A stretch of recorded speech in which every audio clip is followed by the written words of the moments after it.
Public যারা কোনো মতে পড়া শিখছে তাদের এক খতমে লাহু আজরান, 2 খতমের সওয়াব।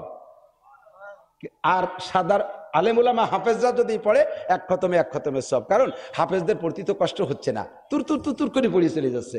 আর পাবলিকই পড়ে ঘামিয়ে যাচ্ছে কপাল, জাগায় মতন জাগায় হেজে জাগায় মতন আলহামদুলিল্লাহ রাব্বিল আলামিন রব রব রব রব আলামজালি রব্বিল আলামিন গয়রি গয়রি জবর গয়র আলামজালি গয়রিল মাগদুবি আলাইহিম ওয়ালাদ দ দ দ তালিব দাল আমলামজাল্লাহ দাল্লিন একটু হেজে একটু মতন করতে করতে হাফাই গেছে।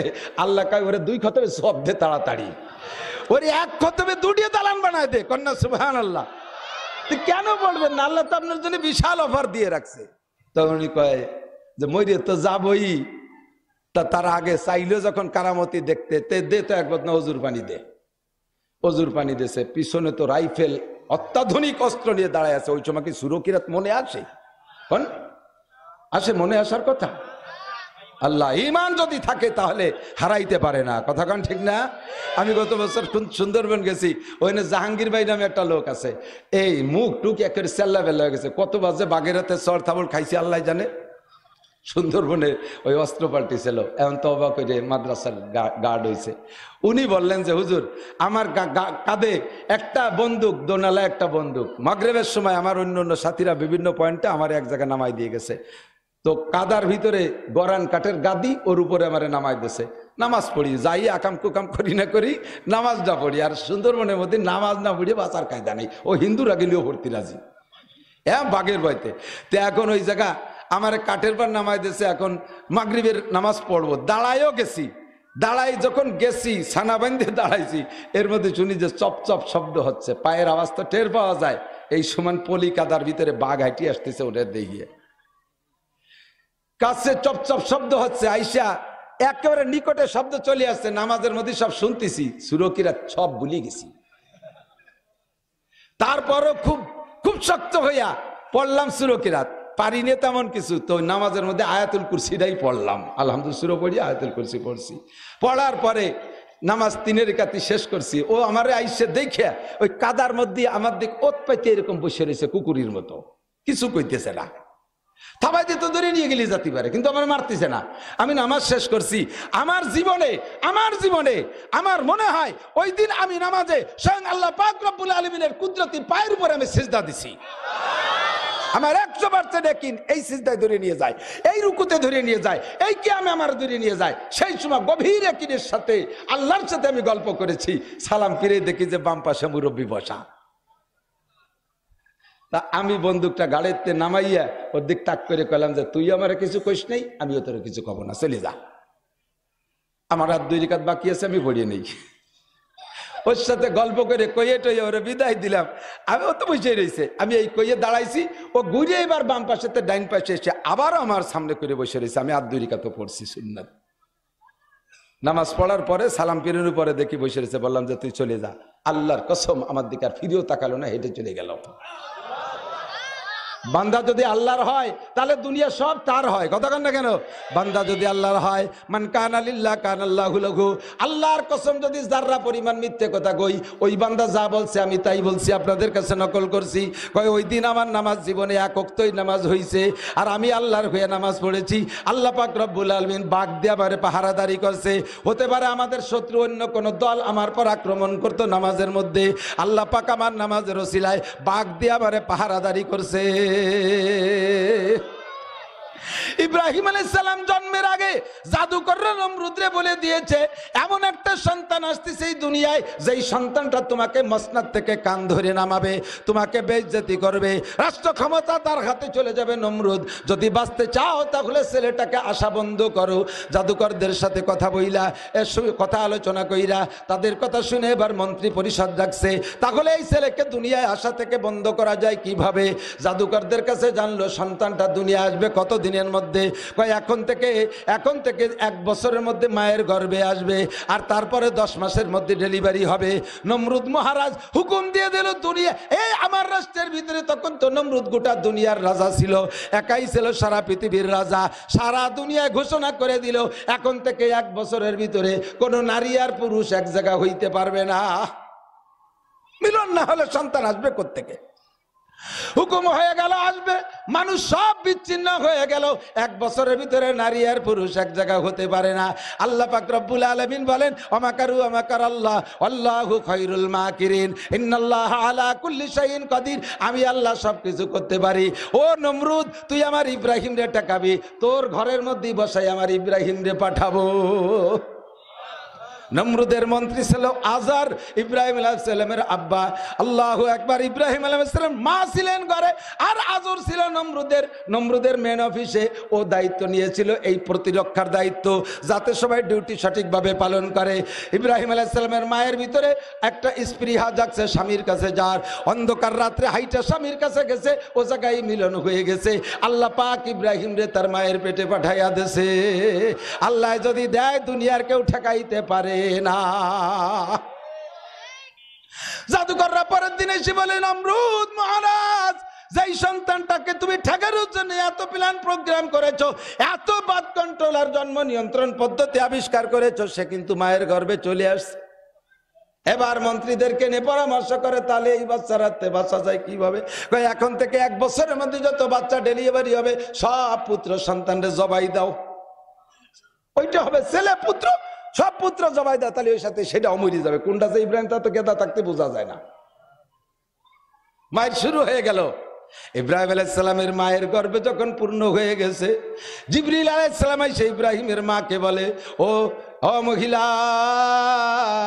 যেই সন্তানকে দুনিয়া আসা ঠেকানোর জন্য নমরুদের এই প্ল্যান প্রোগ্রাম, ওই আল্লাহর খলিল তোমারই পেটে। ইব্রাহিম আলাইহিস সালাম মা কাঁদতেছে, আল্লাহ আমি এই নিয়ে কোন জায়গায় যাব? জিবরিল আলাইহিস সালাম এসে রাবারি কইরা, আজর ছিল অফিসে, ইব্রাহিম আলাইহিস সালামের মাকে নিয়ে গেছে জঙ্গলের মধ্যে। ও জায়গা যায় নরমাল ডেলিভারি, জান্নাতি হুররা আইসা তার ডেলিভারি করছে।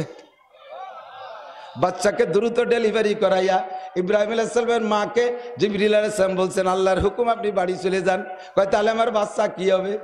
যদি নিয়ে যান তাহলে আপনার স্বামী জবাই দিয়ে দেবে, আর যদি ফেলে যান তাহলে আল্লাহ ব্যবস্থা করবে। ইব্রাহিম আলাইহিস সালাম মা কয় আমানতু বিল্লাহ, আমি বিশ্বাস রাখি আল্লাহর উপরে, হেফাজত করনেওয়ালাকে আল্লাহ, হাফেজ আল্লাহ হেফাজত করবে।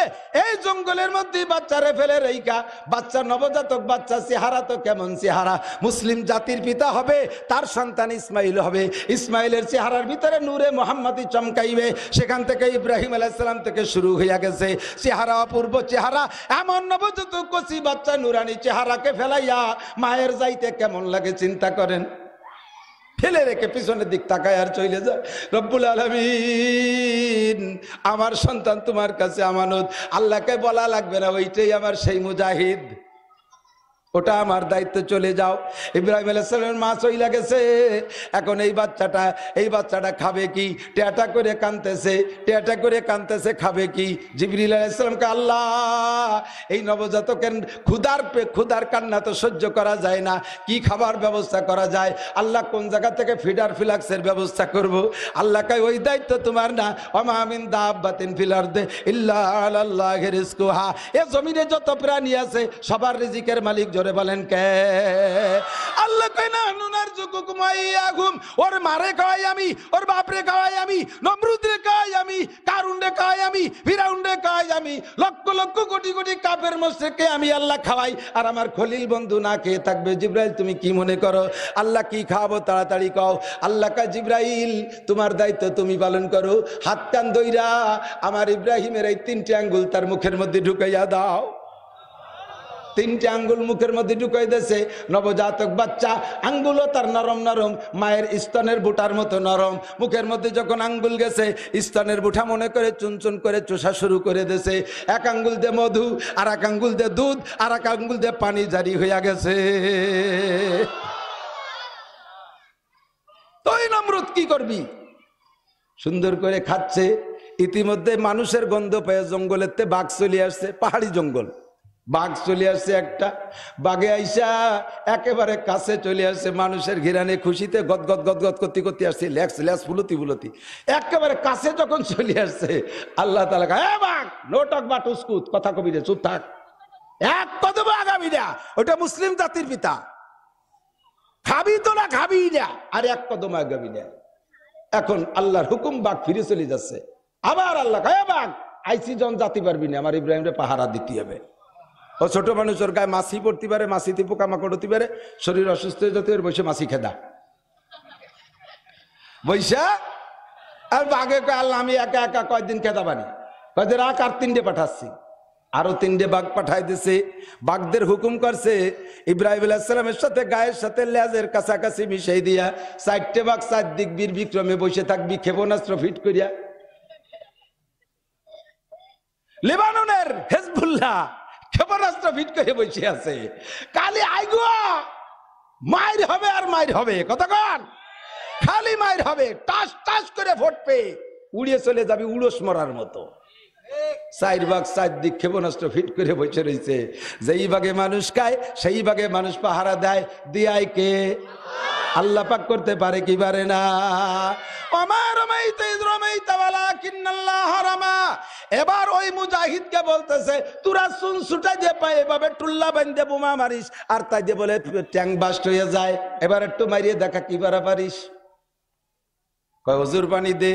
হুজুর পানি দেশে 2 রাকাত নামাজ পড়ে যায়, নামাজে বৈশা সিজদায় যাইয়া রব্বুল আলামিনের কাছে বলতেছে আল্লাহ আমারে 100 বার মারবে, 100 বার বাঁচাবে, তার মধ্যে আমি একবারও তোমার উপরে অভিযোগ করব না, আমি এতে আনন্দ বোধ করব।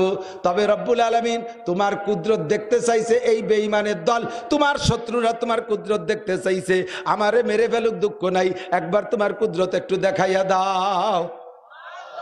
সিজদার মধ্যে কান্নাকাটি কইরে উইটা 1 মুঠ মাটি নেছে ধুলোবালি, 1 মুঠ ধুলোবালি নিয়ে 2টা আয়াত পড়ছে। যেই আয়াতটা যেই আয়াত দুটো নবী পাক হিজরতের রাত্রে মক্কা থেকে বেরোনোর সময় কাফেরদের বেষ্টনী ভেদ করে বেরোনোর সময় পড়েছিলেন। 1 নম্বরে শাহাতিল উজু, 1 নম্বর আয়াত হলো শাহাতিল উজু আয়াতের অংশ, আর একটা হলো আমা রমাইতে ইজ রমাইতে ওয়ালাকিন্নাল্লাহ হারামা। আয়াত 2 টুকরো পড়িয়া মাটি ধুলোবালির মধ্যে ফু দিয়ে কয় কোন দিক মারবো তোমাদের ট্যাঙ্কও, দেখে যে 60টে ট্যাঙ্ক এক লাইন ধরা, এই 60টে ট্যাঙ্ক বরাবর মারিয়ে দিয়েছে, টাস টাস করে 60টে ট্যাঙ্কে আগুন লাইগা গেছে। 1000 রুশ সৈন্য ওই একারে ফেলাই তুইয়া একেবারে পরনের কাপড় পরার সময় পাই নাই, ল্যাংটা ফ্যাংটা হয়ে জঙ্গলের মধ্যে দিয়ে পলাই সাইরা। ওরে যে আল্লাহ তাআলা এই ঘটনা ঘটাই দেখাইছে, ও আল্লাহ এখনো আছে না নাই? আল্লাহ তাই এখনো করে দেখাচ্ছে, আপনাদের কাছে খবর আসতেছে না। ফিলিস্তিনের মুজাহিদ একটা অস্ত্র মানে তার দাম $300। কয় টাকা? 300 টাকা। $300 আমেরিকার ডলার মানে বাংলাদেশে 28,000 টাকা, 24,000 টাকা, 23, 80 টাকা করে ডলার, 24,000 টাকা। এই $300 24,000 টাকা একটা অস্ত্র মুসলমানে মারে। আর এই ডেরে ঠেকানোর জন্য ওই ইসরায়েল আলা মারে 2 দিয়ে, সে 2 ডিয়ের দাম $1,20,000। তাতে মারতেও পারে নাও মারতে পারে, আর ও 2 দিয়ে মারার পরে ফিরে আসে না, ও ভতে ঘাটে নষ্ট হয়ে যায়। তো এগে যায় $300, ওকে যায় $1,20,000। এই 300 টাকার ডলার অস্ত্রে ওদের কি ক্ষতি করতে পারে, আর ধমাধম করে ক্ষতি করে যাচ্ছে। আমার বিশ্বাস আল্লাহ পাক রব্বুল আলামিন এই $300 অস্ত্রের ভিতরে খোদার কুদরত ঢুকিয়ে দিয়েছে। নিশ্চিন্তে থাকেন, এবার জয় হবেই হবে। আমরা পড়ি আলহামদুলিল্লাহি রাব্বিল আলামিন, বলেন আলহামদুলিল্লাহি রাব্বিল আলামিন। গভীর রাত করবো না, এমনি কথা বেরিয়ে যাই তাই বলি, জজবার সময় তো এখন ভিতরে ভিতরে জ্বালা, তাই একটু এদিক বেরিয়ে গেছে কথা। আমি সূরা ফাতিহা পড়েছি, আপনার পারেন তো সূরা ফাতিহা? 5 ওয়াক্ত নামাজে পড়া লাগে কিনা?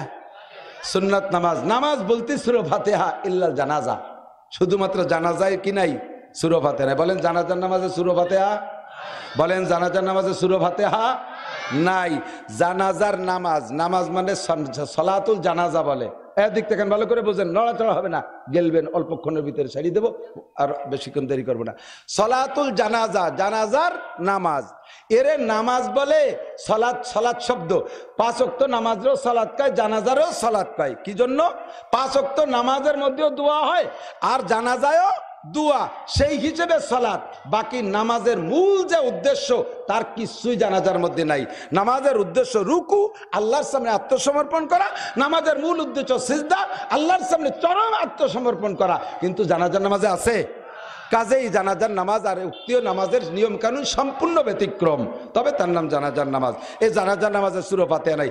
এই পাশে কথা কয় কিনা রে, ধর ধর ধর ধর ধর, এই যে গেল আইলু লাঠি দিয়েছে, শুনবি দিল পলা তাড়াতাড়ি।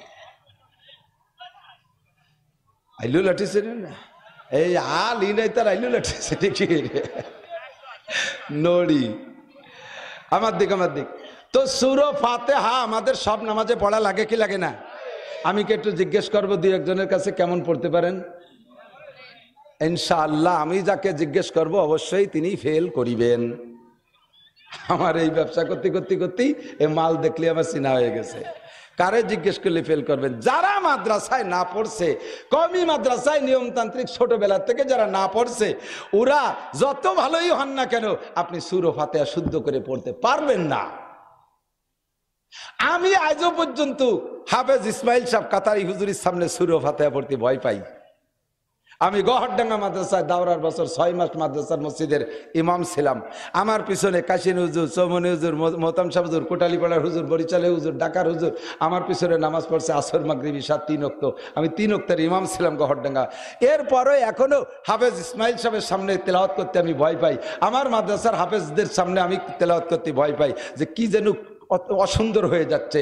আর আপনারা পাবলিক জীবনে মাদ্রাসায় পড়েন নাই, অবশ্যই আপনারা সুন্দর করে পড়তে পারবেন না। তবে লা সালাতা ইল্লা বিফাতিহাতিল কিতাব, সূরা ফাতিহা ছাড়া কোনো নামাজ হবে না, সব নামাজ পড়া লাগবে। আর নামাজ ভাঙার কারণ 19টে, তার ভিতরে নাম্বার 1 নামাজে কিরাত গলত পড়া, নামাজে অশুদ্ধ পড়া। আপনারা যারা অশুদ্ধ পড়তেছেন আপনাদের নামাজ আল্লাহর কসম হই নেই, হচ্ছে না। যতদিন শুদ্ধ করে পড়তে না পারবেন অতদিনের নামাজ বাতাসে উড়িয়ে চলে যাচ্ছে, ওর বেনিফিট কিচ্ছু পাবেন না। একাকোক্তে নামাজের জন্য 2,88,00,000 বছর জাহান্নামে পোড়া লাগবে নামাজ পড়ার পরে। কারণ ওই নেতা ওই কি হবে? টাকা 1000 টাকার নোট একখান দিয়েছেন কিন্তু তা জাল। মাল দেবে? জাল টাকায় মাল দেয়? কথা কয় না, জাল টাকায় মাল দেয়? জাল টাকার জাল আছে আলাদা, ধরা পড়লি কেস হয়ে যাবে, ঠিক না? তুমি নামাজ পড়ছো জাল নামাজ, সূরা ফাতিহা জাল, সূরা ফাতিহা জাল, কুলুস সূরা জাল, আতায়াতু জাল, দোয়া কুনুত জাল। এই জাল টাকা দিয়ে তুমি মাল পাবা না, জাল টাকা দিয়ে জাল পাবা। তোমার জন্য নামাজের পরেও রয়েছে শাস্তি। সর্বনাশ। তাহলে আর পড়া হবে না ইনশাআল্লাহ, আর শেখার সময়ও নাই। আর শীতকালে এত কষ্ট করে ওযু বানায় যদি নাই হয় তাহলে ইনশাআল্লাহ পড়িব না। তাই নাকি? বাঁচার একটা ব্যবস্থা যদি দেই তাহলে পড়া যাবে ইনশাআল্লাহ। অপশন তো অবশ্যই আছে। আরে পায়জামা যত টাইট করে বানান, পেশাবের জায়গা তো থাকতেই হবে, ললিত প্যান্টটা পায়জামা নষ্ট হয়ে যাবে, ঠিক না? আল্লাহ তাআলা ব্যবস্থা রেখেছে। আজকে এখান থেকে প্রতিজ্ঞা, এই 3 দিনের ভিতরে আমি ইনশাআল্লাহ এই মাদ্রাসা থেকে একখান নাদিয়া কায়দা কিনবো, অথবা বাড়ি যেয়ে কিনবো, প্রতিজ্ঞা করি, অথবা আগামীকাল সকালেই কিনবো। 3 দিনের তো হায়াতের গ্যারান্টি নাই, কাল ফজর বন্ধু মরেও যেতে পারেন। এখনই আপনি প্রতিজ্ঞা করেন কালকে আমি কায়দা কিনবো, কায়দা কিনে এই মাদ্রাসা থেকে আলিফবা শুরু করে যাব, বাড়ির কাছের মসজিদের ইমাম সাহেবের কাছে পড়বো, স্থানীয় মাদ্রাসার হুজুরের সাথে যোগাযোগ করে হুজুরের মাসে 200-500 টাকা দিয়ে আমি কোরআন শরীফ পড়া শিখবই। এ যদি না হলে নামাজ নাই হয় তাহলে আমি পড়বই। এই প্রতিজ্ঞা করি আপনি এখান থেকে উঠবেন। ফজরের আগে যদি আপনি মারা যান, বিগত জীবনের সমস্ত ভুল নামাজকে শুদ্ধ করে আল্লাহ তাআলা আপনাকে জান্নাতি করে দেবে। একদিন যা বলছেন তা কিছু তো ওই নেই, তা তো করলাম তো, কিন্তু এই প্রতিজ্ঞার পর না হওয়া নামাজগুলো হয়ে যাবে। এখন যদি কয় যাক আল্লাহর এক বুঝ দিয়ে উঠি, হ্যাঁ আল্লাহ আমি কিনবানি, তুমি জানো না আমি কত ভালো মানুষ, আমি বেশি একটু চট দখল করি, আর একটু ফেলাইনে জমি টমি এইগুলো একটু মদটা গাঁজা টাজা খাই, একটু তেমন কিছু করি না। তুমি আমার চেনো না, আমি হালকা একটু সুদিয়া ব্যবসা করি, সামান্য একটু ঘুষ টুস খাই, ফাঁক আলি একটু। আমি কেমন মানুষ তুমি চেনো না। আমি কালই কায়দা কিনবো, কালকে যখন হয়েছে কায়দা কেনা, তুই কাল আমি তো কিছু কাল কিনবো, তো আজকে হয়ে গেছে। हर शबे गुयम के फरदा तरके सौदा को नाम बाजचू फरदा शबादिम रोजेरा फरदा को नाम। प्रत्येक दिन बोली आगामी काल गुना छेड़े देव, काल असले कोई काल छेड़े देव, काल असले काल बोले काल छेड़े देव।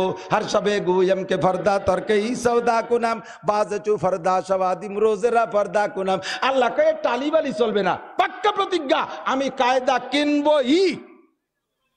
বলা যাবে না? কিনা যাবে, পড়া যাবে। কোরআন শরীফ পড়া শিখে দেখেন, মজাই আলাদা। মাওলানা আব্দুল কুদ্দুস সাহেব বলতেছিলেন, খুলনা বিশ্ববিদ্যালয়ের ইমাম সাহেব, কয় হুজুর আমার মসজিদের একজন মুসল্লি, উনি খুলনা বিশ্ববিদ্যালয়ের প্রফেসর।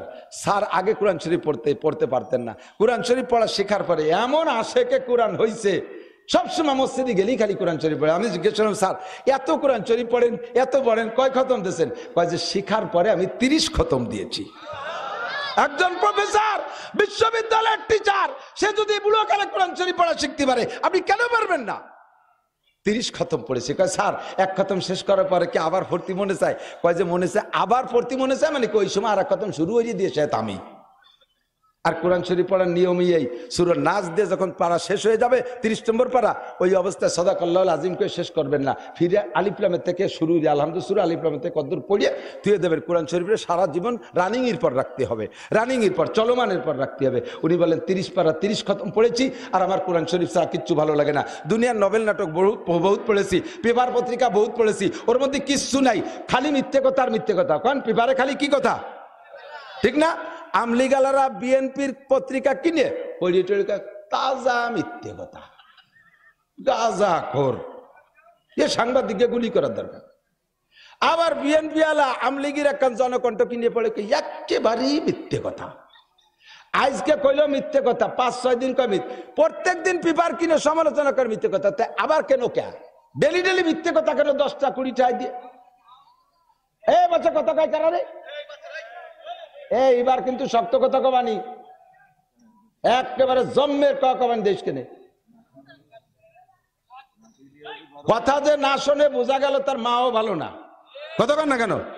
তার আব্বাও বেয়াদব, গোষ্ঠী শুদ্ধ বেয়াদব। এ দেখ কতটা কইছি, এক শুনিস না, যা মাফ করে দিলাম, চুপ করে বয়। আল্লাহ তো কোরআন শরীফ তিলাওয়াত করা যখন শিখবেন তখন পড়ার একটা মজা পাবেন আলাদা। প্রত্যেক দিন একটু একটু পড়বেন, সারা জীবন ভরে কষ্ট করে এক খতম পড়বেন, 6666 তালা একটা দালান আপনার জান্নাতের মধ্যে হয়ে যাবে। আর ভুল কইছে, আস্তাগফিরুল্লাহ, 2টা দালান হবে। আপনারা পাবলিকরা যদি এক খতম পড়েন না, তাহলে আয়াত সংখ্যা পরিমাণ 2টা দালান পাবেন, আর আমি যদি পড়ি পাবো একটা দালান।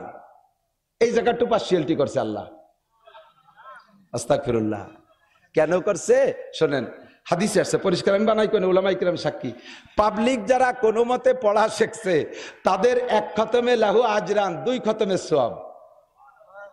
আর সাদার আলেম উলামা হাফেজরা যদি পড়ে এক খতমের সওয়াব। কারণ হাফেজদের পড়তে তো কষ্ট হচ্ছে না, তুর তুর তুর তুর করে পড়িয়ে চলে যাচ্ছে। আর পাবলিকই পড়ে ঘামিয়ে যাচ্ছে কপাল, জাগায় মতন, জাগায় হেজে, জাগায় মতন। আলহামদুলিল্লাহ রাব্বিল আলামিন, রব রব রব রব আলহামদুলিল্লাহ রাব্বিল আলামিন, গয়রি জোর গয়র আলহামদুলিল্লাহ গয়রিল মাগদুবি আলাইহিম ওয়ালাদ দ দ দ তালিব দাল আলহামদুলিল্লাহ দাল্লিন, একটু হেজে একটু মতন করতে করতে হাফাই গেছে।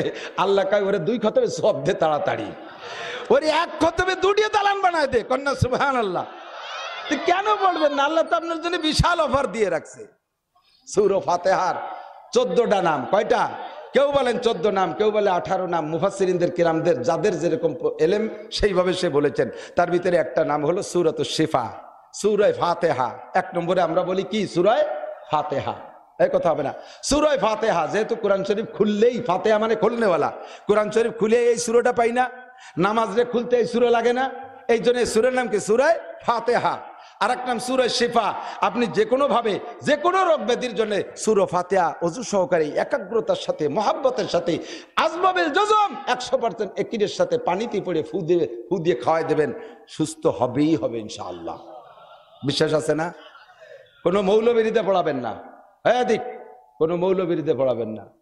কারণ কি, আপনার বাচ্চারে আমি ফু দেব, আমার তো অত দরদ নাই। সন্তানের জন্য সবচাইতে বড় কবিরাজ মা, কথা কয় না? মায়ের চাইতে বড় কবিরাজ হয় মা। ফু দেয়, ও ফুর ভিতরে চোখের পানি পড়ে, আর আমি বলবি তো ফু দেয় 20 টাকার লোভে। আমি ভূত ছুটিয়ে যেতে পারে, এই ফু আর মার ফু কোনোদিন এক দরে বিক্রি হয় না, ঠিক না? বাড়াইতে মৌলবীর জানাজা আর সন্তানের ইমামতির জানাজা কি একদমে বিক্রি হয়? হ্যাঁ, আপনার জানাজা পড়াবে কে? আমরা মসজিদে ইমাম রাখছি না, ইমাম সাহেবের 3 মাস ছুটি দেয় না। 3 মাস ছুটি, 3 মাস পরে ইমাম সাহেব ছুটি পাইছে। আজকে বাড়ি ফোন টোন করে যোগাযোগ করছে, আমি আসতেছি। ছোট ছোট 2 বাচ্চা রাস্তায় এসে দাঁড়ায় রয়েছে, এই তো আব্বা আসতেছে বাসে। বাড়ি সব রেডি, ইমাম সাহেব ব্যাগ বগ নিয়ে রেডি হয়েছে। ইতিমধ্যে খবর হয়েছে সভাপতি মরে গেছে। সভাপতি ছেলে আইসে কয়, হুজুর আমরা পাই ধরি, আমি আমার আব্বার জানাজাটা পড়াই দিয়ে যান, না লিয়ার হবে না রে, জানাজা ওই শ্মশানে পাঠাই দিতে হবে রে। কন্দি ইমাম সাহেবের কিরম দেখতেছে সেই সময় রাগেতে ব্যাগ চালিয়ে ফেলাই দিয়ে কয় শয়তান বাইচে থাকতেও জ্বালাইছে মসজিদি আর মরিও জ্বালালো মরতে আর দিন পালো না। তার সারাটা শরীরে আগুন ধরে গেছে, মেজাজে আগুন লেগে, তোর যারা যাবি ফলবাই দাঁড়া, বিড়িও জুতি ফলবো, তুই আইস কেন বললি। 15-20 দিন আগে উমরায় রওনা দিয়েছে, ফ্লাইটে এয়ারপোর্টের মধ্যে ঢুকতেছে, বিমানে ঢুকবে, এর মধ্যে বাড়িতে ফোন গেছে আব্বা অসুস্থ। উমরার সবকিছু ক্যান্সেল করে দিয়ে প্রায় 1.25 লাখ টাকা মাইটার দিয়ে বাড়ি চলে গেছে। বাপ যদি মরে যায় তাহলে আমি উমরায় গেলে আমার আব্বার জানাজা পড়াবে কিনা, বাড়াইতে মৌলবীতে আব্বার জানা যাবে না, উমরা ক্যান্সেল করে দিয়ে ফ্লাইট বাদ দিয়ে চলে যাইছে বাপের খবর শুনে। এর নাম বাপ বেটার সম্পর্ক। কতক্ষণ আপনার জানাজার ইমামতি করবে কে? আপনার জানাজার ইমামতি করবে কে? ওই ইত্তেবাসী বহুত অফিসার, আর্মি অফিসার, একবারে 8-10 জন জজ, এ খবর আমরা অনেক আগের থেকে জানি। ইতনে ভরি অফিসারের গাদি, কয়জন ইমাম বানাইছেন, কয় অফিসার? আপনার জানাজার ইমামতি করবে কে? আপনার সূরা কিরাত ফাতিহা এই পড়নেওয়ালা কে? আপনার বাচ্চা কাঁদতেছে, মৌলবীতে জানাজা ঝাড়ফুঁক করাবেন? সবচেয়ে বড় কবিরাজ মা, তারপরে কবিরাজ আব্বা। আমি দোয়া শিখাই দেই, যদি ছোট বাচ্চারা কান্নাকাটি করে, বেশি কান্নাকাটি করে, ঘুম হচ্ছে না, তখন ওই বাচ্চাকে হুজুরের কাছে নিয়ে যায়, হুজুর একটু জাড়িয়ে দেন, ঘুম হচ্ছে না, খালি কান্নাকাটি করে, হুজুরকে একটা দয়াকেলা গাছ নিয়ে আসো, ছুটা উঠে ছুটা গলার ফেতরা উঠে নিয়েছো, হুজুর একটু ভিতরে হতরায় কয়টা গিরিয়ে দিয়ে দিল, জবান দিয়ে থোকে গলায়। আরে হুজুরের কাছে দয়া কেলা গাছ পড়া লাগবে না, মা বাচ্চারে কোলে করে নিয়ে ঘুরবে আর কোরআন শরীফ পড়বে। ওয়াজআলনা নাওমাকুম সুবাতা, ওয়াজআলনা নাওমাকুম সুবাতা, সূরা নাবার আয়াত 30 নম্বর পারার প্রথম সূরার মধ্যে আছে ওয়াজআলনা নাওমাকুম সুবাতা।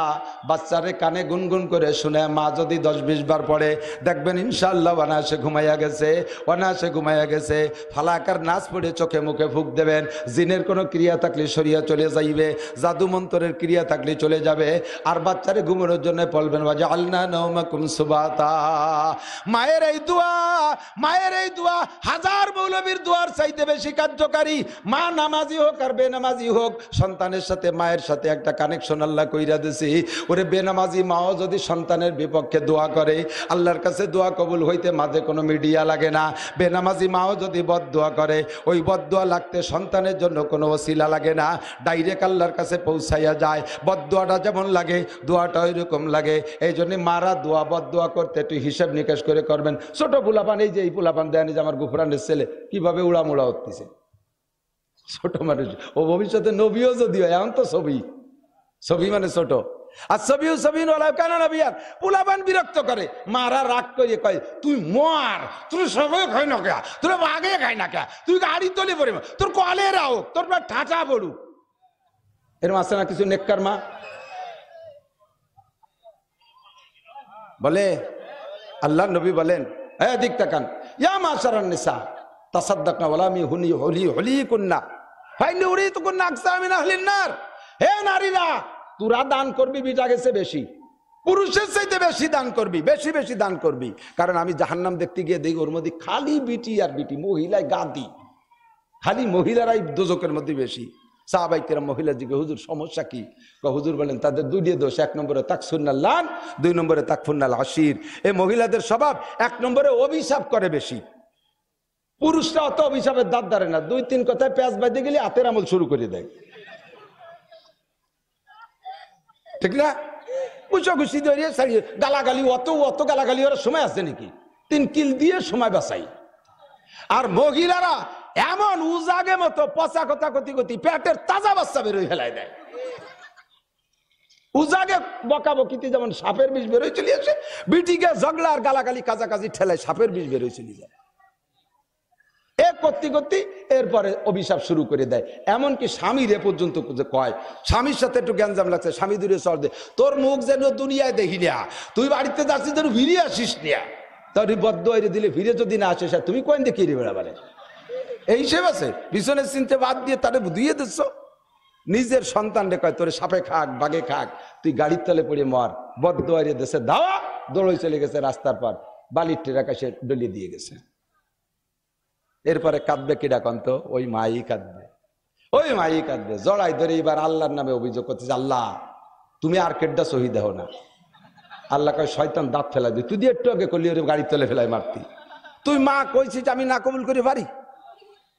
একে চশমে জাদান গাফেলা যা শাহনাবাসী, একে চশমে জাদান গাফেলা যা শাহনাবাসী, শায়াদ কে নে গা কুনাদা গাহনাবাসী। আল্লাহ পাক বিভিন্ন সময় দোয়া কবুল করে। এই দোয়া কবুল করার সময় তুমি বদদোয়া করছো, ওইটাও কবুল হয়ে গেছে। মায়ের বদদোয়াও কবুল হয়, দোয়াও কবুল হয়। ও দোস্ত, সূরা ফাতিহা, এটার নাম আয়াতে সূরাতুশ শিফা, পড়ে দোয়া করলে কবুল হয়। নামাজের মধ্যে আমরা পড়ি, পড়ার সিস্টেমটা বলি, বলবো বলবো বলবো আমার নিঃশ্বাস বড় আছে, সুন্দর ভালো পারি। একে নিঃশেষে নামাজের মধ্যে দাঁড়াইয়া আলহামদুলিল্লাহি রাব্বিল আলামিন আর রহমানির রহিম মালিকি ইয়াউমিদ্দিন ইয়্যাকা না'বুদু ওয়া ইয়্যাকা নাস্তাঈন ইহদিনাস সিরাতাল মুস্তাকিম সিরাতাল লাযীনা আন'আমতা আলাইহিম গায়রিল মাগদুবি আলাইহিম ওয়ালাদ-দাল্লিন। শুদ্ধ, আমি তো গ্রামার জানি, অশুদ্ধ পড়ি নেই, তর্জমা ঠিক আছে। এইভাবে পড়বেন, এটা নামাজ হয়ে যাবে, কিন্তু সুন্নতের খেলাফ। নামাজের মধ্যে যদি ইমাম সাহেব পড়েন তিনিও, আমরা একা একা পড়বো তিনিও, সুন্নত নামাজ পড়বেন তিনিও, নফল পড়বেন তিনিও। পড়ার সিস্টেম কি? প্রত্যেকটা আয়াতের পর ছেড়ে দেবেন আলহামদুলিল্লাহি রাব্বিল আলামিন, সমস্ত প্রশংসা রব্বুল আলামিনের। এই কথা বলে ছেড়ে দিলে আল্লাহ একটা জবাব দেয়। আপনি বলে পড়ে ছেড়ে দেওয়ার পরে আল্লাহ একটা কথা কয়, সেটা কি কয়? হামিদানি আব্দি, আল্লাহ বড় খুশি হয়। ও চমৎকার, আমার বান্দা ন্যায্য প্রশংসা করেছে আমার। আমি যে কায়নাত, এহকাল পরকাল, দনু জগৎ, সারা জগতের প্রতিপালক, আমার বান্দা এই কথা বলেছে। হামিদানি আব্দি, আমার বান্দা আমার প্রশংসা করেছে। এই কথা বলে আল্লাহ তাআলা জবাব দেয় আপনার এই সূরা ফাতিহার প্রথম আয়াতের। যখন বলে আলহামদুলিল্লাহি রাব্বিল আলামিন, আল্লাহ কি কয়? হামিদানি আব্দি, আমার বান্দা আমার প্রশংসা করছে। এরপরে বলবেন আর রহমানির রহিম। এই কথা বলার পরে আল্লাহ কয় আসনা আলাইয়া আব্দি, আমার বান্দা আমাকে উপযুক্ত প্রশংসা করেছে, আমার সানা করেছে, আমার প্রশংসা করেছে, এই বলে আল্লাহ জবাব দেয়। এরপরে বলবেন মালিক ইয়াউমিদ্দিন, বলে ছেড়ে দেওয়ার পরে আল্লাহ কয় সাদাকা আব্দি, ও বান্দা তুমি সত্য কথা বলেছো। বিচার দিনের মালিককে? মালিক ইয়াউমিদ্দিন, বিচার দিনের মালিক আল্লাহ। বলার পরে আল্লাহ খুশি হয়ে কয় সাদাকা আব্দি, থ্যাংক ইউ বান্দা, তুমি সত্য কথা বলেছো। বিচার দিনের মালিক তোমার হাইকোর্টের বিচারপতি না, তোমার বাংলাদেশ সুপ্রিম কোর্টের বিচারপতি না, সারা দুনিয়ার মাতবারি করতেছো যারা, তারা কেউ বিচারপতি না। বিচার দিনের মালিক আমার আল্লাহ। এই কথা বলার পরে আল্লাহ কয় সাদাকা আব্দি, সত্য কথা বলেছো। এই কথাগুলো আল্লাহ বলে। এদিক নড়াচড়া, আসল বুঝ পরে রয়েছে। এরপরে বলবেন ইয়্যাকা না'বুদু ওয়া ইয়্যাকা নাস্তাঈন, আল্লাহ ইবাদত একমাত্র তোমারই করি। জোরে কোন কার? ভাইজান কইছে না ওয়ালা ইউশরিক বিইবাদাতি রাব্বিহি আহাদা। নামাজ পড়ি কার জন্য? রোজা কার? হজ কার?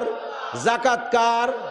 একটু হজ করে আইসা মাহফিলের সভাপতি বাদবে তো আল্লাহ বাসালি সারা বছরে, অন্ত সিজন 4 মাস রয়েছে, প্রত্যেক বছর 2-4 বাদে সভাপতি নাম আছে পোস্টারে, দিয়ে যে স্টেজে নাই সভাপতি, চেয়ার এখন খালি। একজন কয় আপনি বসেন, কয় না ওটা সভাপতি চেয়ার, ডাক দেন সভাপতিরে। কয় উনি রাগ হইছে। কেন রাগ হইছে? কয় উনি এবার হজ করে আইসে, সে আল হাজ কাগজে লেখি নেই, তাইতে আসবে না। সুবহানাল্লাহ।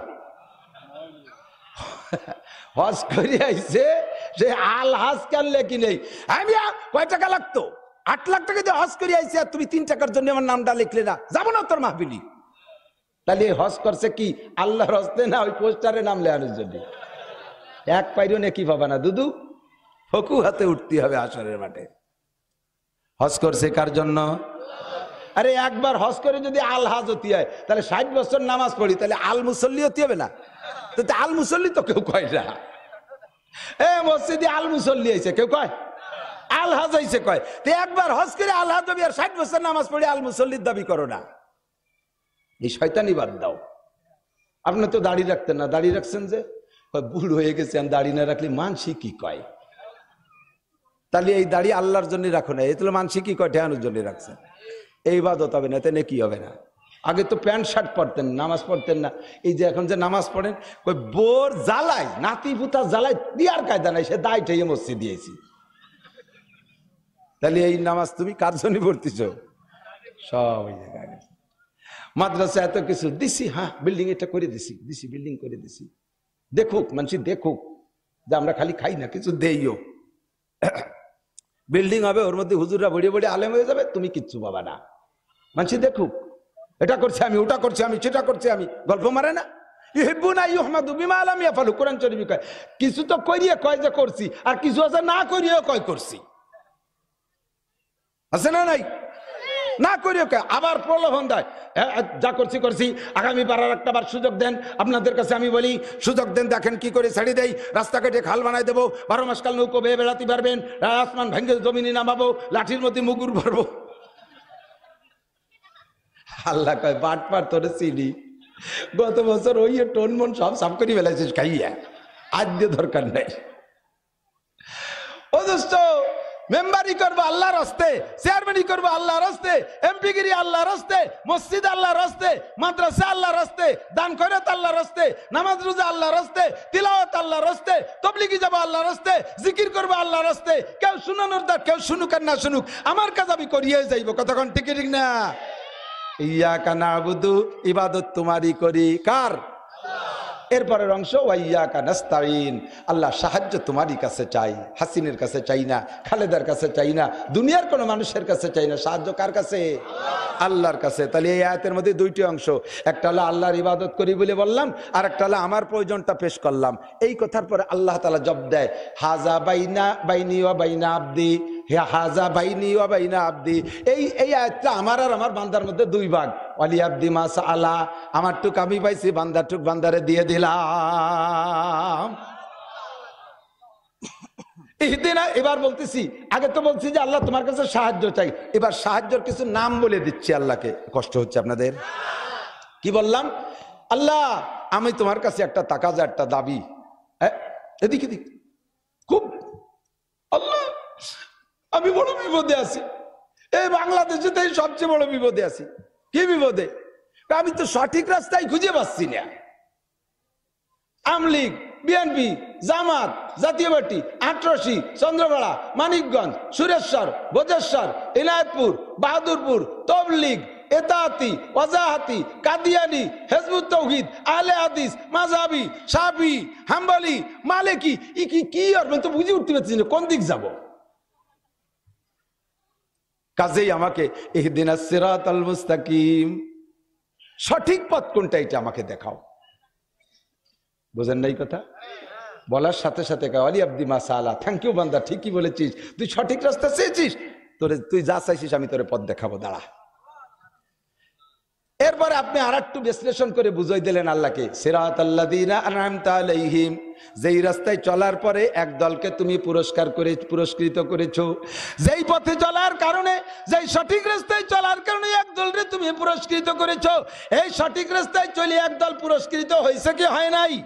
1 নম্বরে সাহাবা, বলেন 1 নম্বরে, 2 নম্বরে তাবে, 3 নম্বরে তাবে তাবেইন। এই 3টে দল সম্পর্কে নির্দ্বিধায় বলতে পারি তারা সঠিক পথ পেয়েছিল, আর সঠিক পথে চলে তারা পুরস্কৃত হয়েছে। আমার নবী 3 দল সম্পর্কে বলেছেন, আমার সাহাবায়ে কেরাম জান্নাতি, তাদেরকে যারা ঈমানের সাথে দেখছে তারাও জান্নাতি, এই তাদেরকে যারা ঈমানের সাথে দেখছে তারাও জান্নাতি। 1 নম্বরে সাহাবায়ে কেরাম জান্নাতি, 2 নম্বরে তাবেঈরা জান্নাতি, 3 নম্বরে তাবে তাবেঈনরা জান্নাতি।